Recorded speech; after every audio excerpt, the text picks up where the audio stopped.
was 11,557. Sie kommen Sie hier.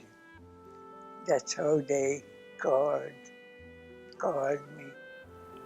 My mom, she actually sacrificed herself because of the young daughter she had, and she couldn't take care of her and without giving us away. And so she stayed behind. It's kind of difficult when when people, children or people ask me, how do you feel about never being able to see your relatives again? It's important to share the story, A, because if you don't share it, then it didn't happen. It just didn't happen.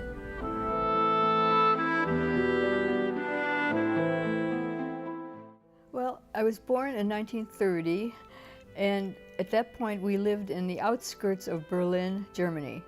So at that point we moved into Berlin, center of Berlin. I still had a pretty normal childhood.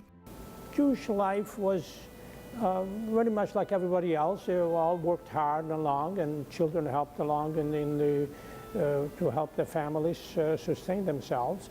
When we first moved there, I was 4 or 5 years old. It was 1934, 35, and I would play with the children in the neighborhood. We used to play cowboys and Indians. About, I don't know, maybe by the time I was 6, maybe even earlier, they suddenly started playing Nazis and Jews. And of course, I had to be the Jew. And when I told my parents that, they said, well, that's it, no more playing with those kids. And I just couldn't play with them anymore.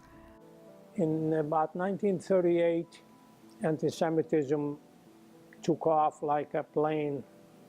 It flew up high and grew tremendously. Kristallnacht in 1938, I think it was in a Jewish school, but the school was attached to a synagogue. And of course, during Kristallnacht, they started burning all the synagogues.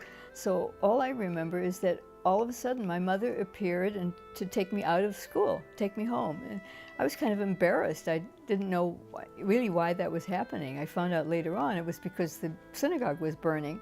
I think my parents realized at that point, like many, many Jews at that point, realized that there was no going back. Things were not going to get better. This was the beginning, and they knew that things from then on were really going to be bad, and it was really time to get out. By 1940, it was really turning very bad. 3 Hungarian gendarmes with their loaded guns and bayonets showed up on a Saturday at our door, and they ordered my father to start baking.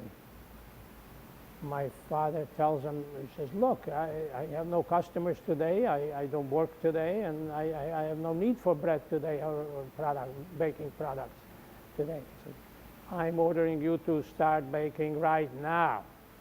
And they lowered their bayonets, and he, of course, opened up the bakery and started baking, even though he had no reason for it, because they wanted him to violate his Sabbath. That was the bottom line. And they were ready to shoot him. I mean, it was a very serious matter.